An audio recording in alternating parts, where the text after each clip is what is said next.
عاملين يا رب تكونوا بخير ورجعنا لكم.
الكاميرا بيتابعوا. المية طبعا نشفت معانا. الجاي جبت زيت طبعا، شوية زيت. بعد الزيت طبعا نحط الطماطم كلها اللي عملناها، حطها وهي باردة عشان ما تتعبكش يعني.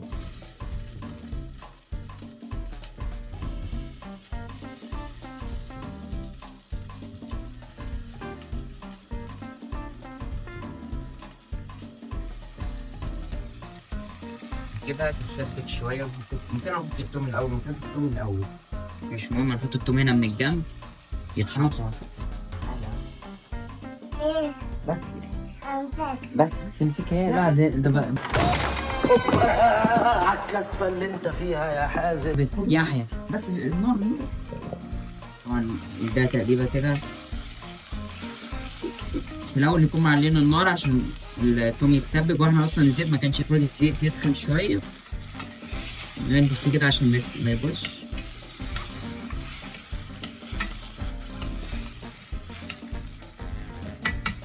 بعد ما يتشط، بعد ما نسيبه شويه كده يتحمر، نحط فوقيهم الشطه.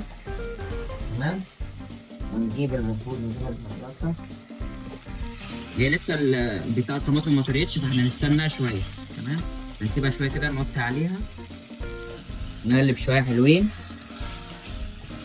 نفضل نقلب كده لحد ما الطماطم تطرى شويه معانا.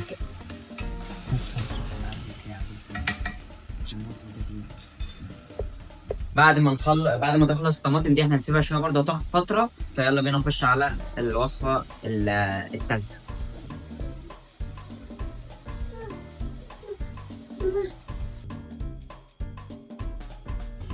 تكون سهلة إن شاء الله ننجز فيها أكتر. ودي بتكون سهلة يعني تكون فيها عايزة في الشيبسي وأي نوع لحوم، كفتة أي حاجة، بس هو شفتها الطريقة على الكفتة وبيضتين وفلفل أسود.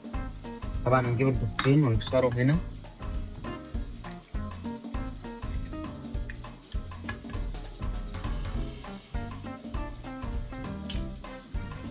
نضيف عليهم شوية فلفل أسود، شوية كلام. انت بتقول ايه؟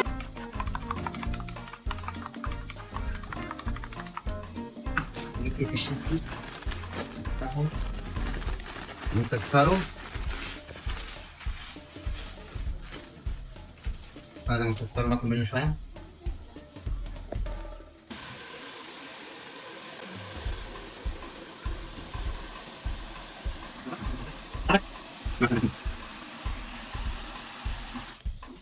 طبعا مش نخلي المية عالية قوي او واطية نار. تمام. جبت الشيبسي ده، نجيب كفتة، كام صبع كفتة كده.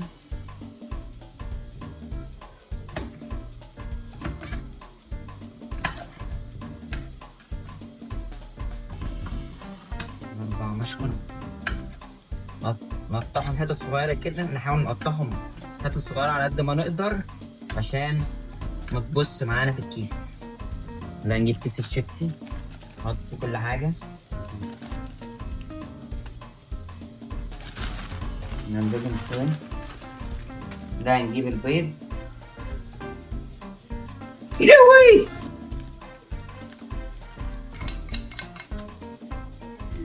يا جدعان، كنا المطبخ فعلا.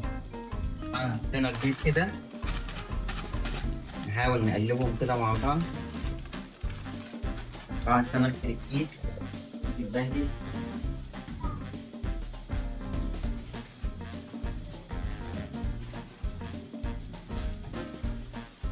نقلب كده، وجينا نحاول نمكس كل حاجة جوه.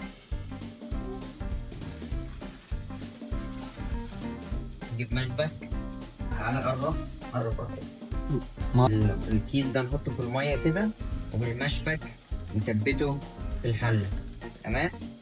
نحاول نغطس الكيس على قد ما نقدر، بعدين نحطه على النار. انا بس اشيل البطاطس عشان هي غلت خلاص. امسك فيه وماشي يا ابني عشان نعمل.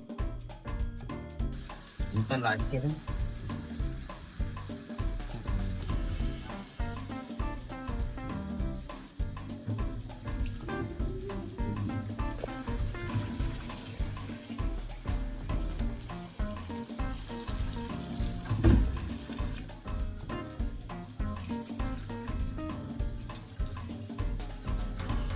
نصفي البطاطس كويس من لازم طبعا نعملها وهي سخنة.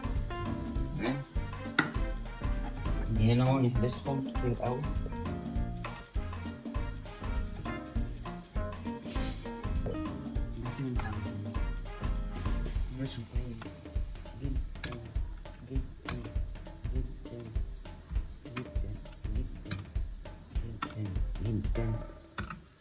طبعا انا يعني مثلا دي عملناها بعد كذا، بس انا هجمع لكم كل وصفه والخطوات بتاعتها ورا بعض على طول، يعني كلهم يكونوا ورا بعض عشان تفهموا تعملوها. طبعا انا هرست البطاطس بالقشر عشان القشر فيها فايده كبيره جدا متعرفوش. فانا في زراعي، يعني مهندس زراعي، الدكتور قال لنا الحاجات دي عشان هي طبعا هي اللي بتمنع خروج تفقد ميه.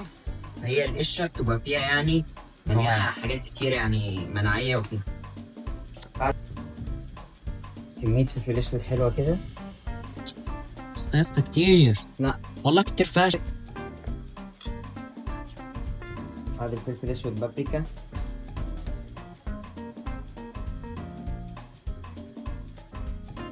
حط البابريكا ونقلب يعني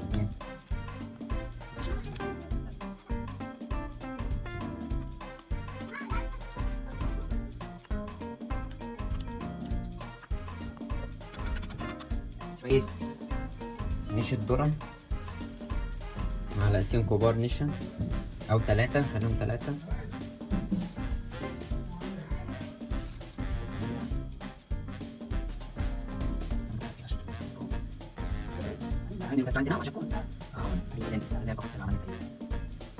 بعد ما نيجي نسيبها تهدى شوية ونرجع لها، نسيبها تهدى هنا اهو، نرجع لها شوية كده. بدأت تدوب، تعالى بص، شايف لما بدأت تدوب بتتهرس بسرعة، احنا المفروض نهرسها كده. بص انا عشان ازاي بتهرسها كويس جدا جدا جدا.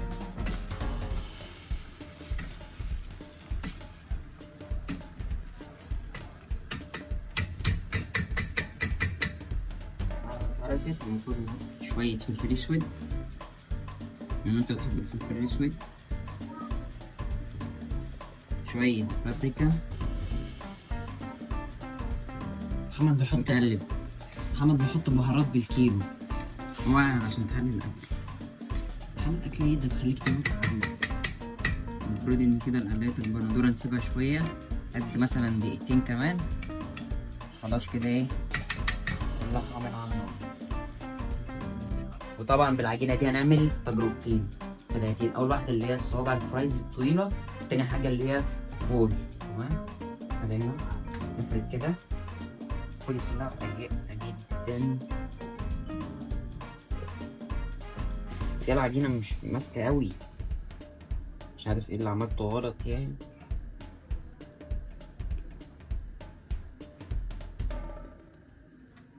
كده اهو. نعمل البول الأول، نعملها كده.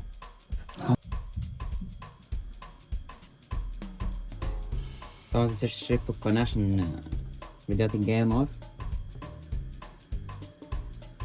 مش هنعمل الكمية كلها طبعا عشان احنا هنعمل عينات بس عشان نجرب، عشان انا ايه منأخرش عليكم في الفيديو ولا احنا نتأخر فيه.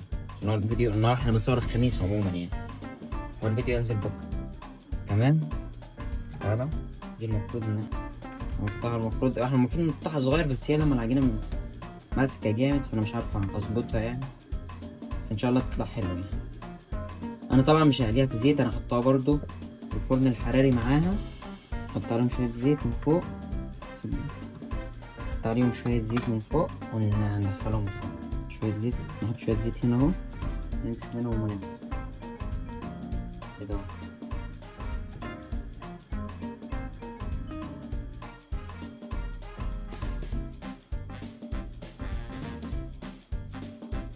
طبعا ندخل الحاجة دي في الفرن على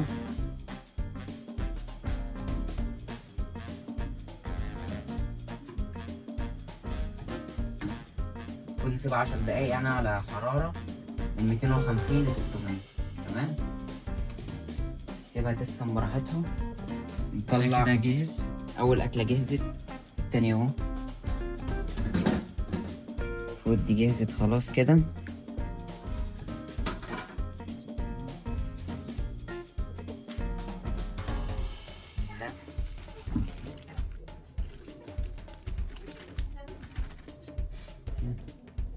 كده جهزت أو الأكلة الأولى، نقطعها يا جدعان، ريحتها موت على فكرة.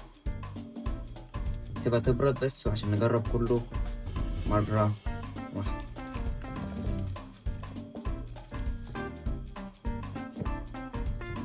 ودي تاني أكلة جهزت معانا اللي هي قلاية بندورة. شكلها هنا للتقييم، طبعا أخويا اللي هيقيم.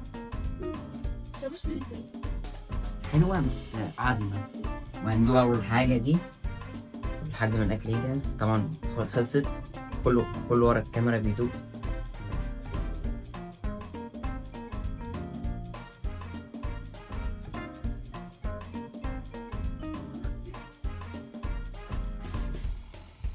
جامد والله، لو انت بتعملها آخر الفيديو يعني عشان تسد جوعك، بس هي جامدة.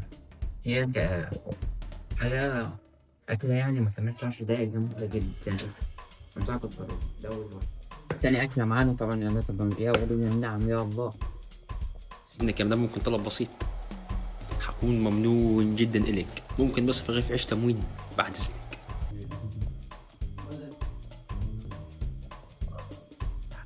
طبعا طماطم دي موت دي عشان أنا بعملها على طول، دي جامدة جدا. الطماطم متسبكة جامد، طعمها جامد.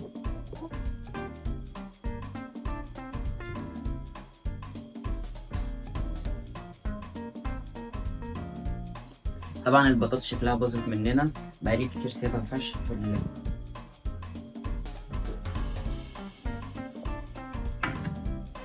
هنعتبره ده نكمل.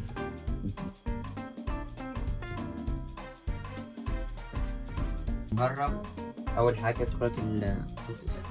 دقنا